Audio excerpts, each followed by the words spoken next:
maybe you're a little frustrated because you're just feeling a lack of confidence. Maybe you're not able to remember the paradigms. Maybe your vocabulary is not sticking. Maybe it's just that reading the Greek text is actually really, really difficult. So let me give you some encouragement to not stop, not give up, but to keep moving on.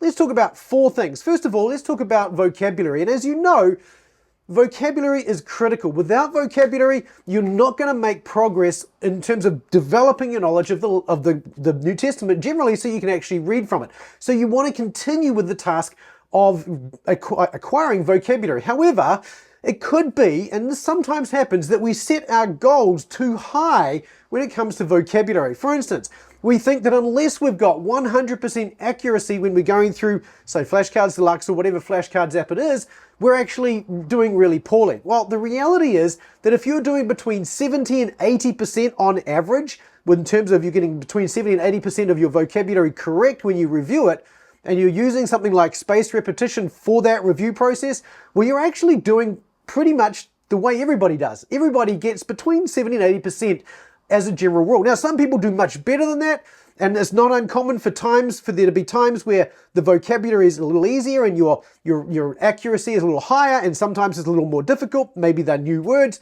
maybe they're hapax, maybe they're words you don't see very often, and so your average drops down below that a little bit. But for the most part, if you're between 70 and 80% accuracy when it comes to reviewing your vocabulary, well, you're normal, right? That's pretty much what most of us get when we're reviewing vocabulary. So if that's the case, well, you're doing fine. Keep up the great work. Also, some words have got what's called a lexical range, right? So when you look at that word in your vocabulary, you'll find that there might be, let's say, 4 different glosses that are given to you on the back of that vocabulary card. Don't try and remember all 4 of those words. If you get one of those 4 correct, mark the word correct and move on to the next one. Because what you're aiming for here with the vocabulary is to have one gloss that you can bring to the text when you see that word in the text that you can then at least apply. Now, what you'll find is that you'll see that word, you'll put it into that context, and you'll go, well, it doesn't quite fit, but I can understand how the word meaning stretches in this context so that it does fit. And so that will start to help you to understand how lexical range works, and all it takes is one gloss. Now, there are a small number of words where you could have 3 or 4 glosses that are going to be radically different depending on the context. But for those words, you'll be better off just looking the word up and learning by experience, by working out the alternate meanings of that word, instead of actually giving yourself this high bar of I have to remember every single gloss. So if you get one of the glosses on the back of a vocab word, just mark it correct, move on, and try and develop your knowledge of the lexical range of that word naturally by just reading the text. So that's vocabulary. Let's talk about the paradigms. You'll know that in beginning Greek textbooks, they generally are going to give you a number of paradigms to learn, which is going to be basically the morphology of verbs and so on. And a lot of these can be quite challenging to remember. For instance, Mounce's master verb chart is quite long, and then you have participle charts, and you have noun charts, and so on and so forth. So this can be quite challenging. But here's what I want you to do. Think of this as scaffolding, right? When you build a building with the view of setting up, as you build the building up, you need some way to get to those higher elements to be able to like attach, maybe the guttering around the roof, or perhaps the pelmets, or whatever it happens to be. I'm not a builder, so I don't know all the different parts of a building and what you might be doing up high. But when you're working up high, you need scaffolding to get you up to those areas. And that's kind of what those paradigms are. They're like the scaffolding to get you to the top of the building so that you can actually do the work you need to do. Think of it like that. These paradigms are not the kinds of things you want to do just because they're fun. They're not that much fun. And it honestly doesn't feel like fun to go over these over and over. So think of them as scaffolding. Once you've got the building built, you can tear the scaffolding down and you will no longer need the scaffolding. So you learn the vocabulary, you learn the paradigms then become a tool, if you like, a halfway point so that you don't need to, you don't get stuck looking at a text trying to figure out what's this doing. You can see it's got an augment, you can see that it's got the sigma alpha transformative. You say, oh, I know what that is. That's an aorist, right? And you know that because that's what your paradigm reminds you of. But once you've got to that point where you've got enough experience with reading, you just don't need to be reminded of those things anymore. You don't need that scaffolding, and so your repetition of going through those paradigms can just drop away. And maybe you don't want to do that with every paradigm or even every word in every paradigm all at once, but you can start to eliminate elements of your paradigms as you get really good at them. And how do you know if you're good at them? Well, that's where a parsing app like Parse Greek or something like that can be really helpful. As you're reviewing different morphology in a parsing app or something along those lines, that then tells you, if you're reliably getting all your aorist verbs, for instance, as you put them all together, all your verbs together in one big list, well, you can probably stop reviewing those paradigms for aorist verbs. And then, of course, things like perfect are pretty straightforward. The present's reasonably easy. Even the imperfect becomes reasonably easy over time as you learn the words and how they all fit together in the morphology and how it works. So over time, you can basically just stop doing those paradigms. But you want to focus on making sure you've got the paradigms so that as you get into reading some of the text, you don't need to go looking up your textbook all the time. You can stop for a moment, go through your paradigm in your mind, or even just write it out if need be. And then you can refer to the word you're looking at and say, oh yeah, I can see what's going on here now. But having said that, let me just make one little comment about that. And that is that when you're going through beginning Greek, if you don't focus on that work of learning the paradigms properly first, then you're always going to struggle with paradigms. They're just going to be really difficult. So if you're not writing out your paradigms regularly, and this is one of the reasons that in our beginning Greek course, I consolidate the paradigms right down, reduce the numbers so that you can just focus on one paradigm at a time. If you can do that one paradigm, then write it out from memory. Write it out over and over until you can do it from memory. And the reason for this is, again, there's no better way of going through this than by simply writing them out. So the reason writing it out is so effective is because you can use all your senses. You can see it. You're actually moving as well, so you got that kinetic kind of sense, if you like.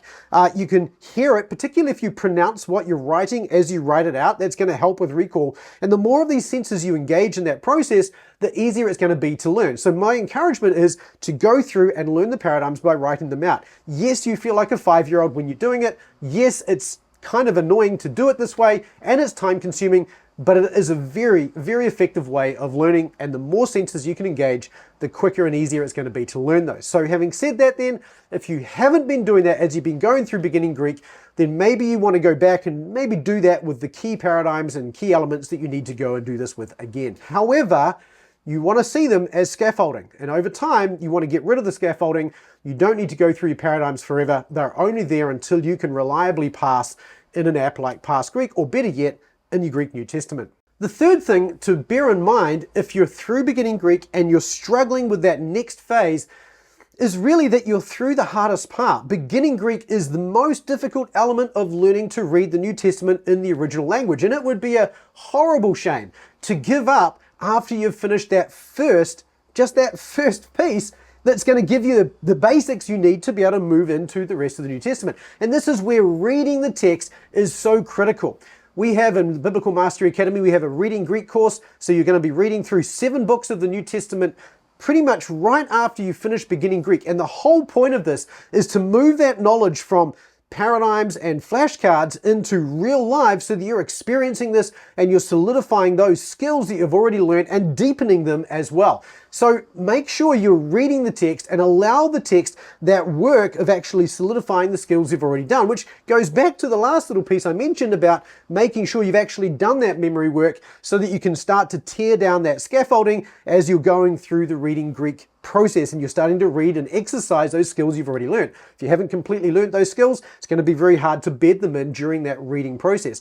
However, you want to make sure you keep making that progress forward. Now, at this point, if you did go through beginning Greek and you didn't learn the paradigms properly, perhaps it's a good opportunity to go back and just redo some of those things, go through them, follow another class that's going on or whatever it happens to be, so that you can actually go through and relearn those things to make sure you've got them. That's going to be helpful perhaps if you've skipped over some of that memory work earlier on. However, the most important thing now is to start that work of recognizing what you're seeing in the text for yourself. Another thing, if you're in the Biblical Mastery Academy or in any community really, go into a community and share where you're at right now and see what feedback you get as well. In fact, right now, if you are the sort of person who's hearing what I'm saying and you're a little frustrated with where you're at, leave a comment below and just share what you've been up to and how you're getting on. We'd love to hear from you there and maybe give you some encouragement as well. And certainly one of the things you'll find is that you're not alone. There are other people who have been at this stage who have come through it, and they will be able to give you some encouragement and feedback and insights into the things that they were able to do to be able to get past this stage as well. Which leads then to the fourth thing that I want to say to those of you who are struggling, having finished beginning Greek, in addition to vocabulary, paradigms, and then focusing on reading Greek because you've got the hardest part is behind you. The last thing is, it's easy to focus on what you've got left to do, but you really want to focus on how far you've come. It's easy to be discontent because we haven't yet attained to this, but we really need to be thankful for where we have come from. And that's my next piece of encouragement. And certainly if you're somebody who's older, right, and you've only got a few years left and there's some sense of urgency about getting through this as quick as possible, well, let me just say this. You've got kind of all eternity in a sense to continue to develop your knowledge and love for Christ. And so don't think of this as a long-term thing. Think of this as a great way to spend my time right now and look at the progress that I've made over the last 6 to 12 months as you've been going through this process. Again, giving thanks is a great way of saying the Lord has been gracious to me and the ability that I now have attained to go deeper and richer into the Word of God, because if I was still back before I started beginning Greek, I'd be no better off. But here we are, down the track, I've finished beginning Greek, I'm reading Greek, sure I'm struggling with it, but hang, a year ago I wouldn't have even been able to do this. The Lord is good, and the Lord has enabled me to make progress forward. My job now is to give thanks to Him for that work and continue to embed that work so that it becomes more and more natural for me by just continuing to work on it. And what thing is there to do, really, as we get older, as we age, than spend those years, and even in our youth, right? Remember the Lord in the days of your youth. You know, what better way is there to spend our days than to be going richer and deeper into the Word of God? How much benefit is that process itself going to yield in our own lives? And so I would encourage you, take the opportunity to give thanks for not only what the Lord has done in you and how far you've come, but even how the Lord is using this process to help you to continue to grow in character, to trust Him, to grow in patience, and so on and so forth. So I hope those 4 things are an encouragement if you've finished beginning Greek but are struggling right now. I hope those 4 things are an encouragement to carry on. All of this is a matter of developing skills. Skills take time to develop. They aren't developed instantly. It's not like you can read a book, regurgitate that book, and suddenly you know Greek or Hebrew. It doesn't work that way. This is a skill to develop, and it takes time to develop those skills. So even at that beginning Greek phase, after you've finished beginning Greek, those skills are pretty early. The way to develop that is to continue to read, continue to add to your vocabulary to get more and more experience. Keep taking progress forward. That's the key thing here. Now, if you are interested in developing your skills, if you are interested in going through beginning Greek at Biblical Mastery Academy, we'd love to be able to serve you and help you with that. Just go to our website at bma.to/starterpack and download a free starter pack that will get you started, give you an overview of how the process works and what to expect. It takes a little bit of time to learn beginning Greek, anything between 6 and 12 months, and you can do it faster or slower depending on your own personal desires and time and all those sorts of things. But we'd love to help you and serve you as you do that. Thanks so much for watching this video. Keep taking those small, consistent steps toward mastery, because that is the secret to getting those skills and developing them to maturity. Is small, consistent steps toward mastery. And I look forward to seeing you in the next video. We'll see you there.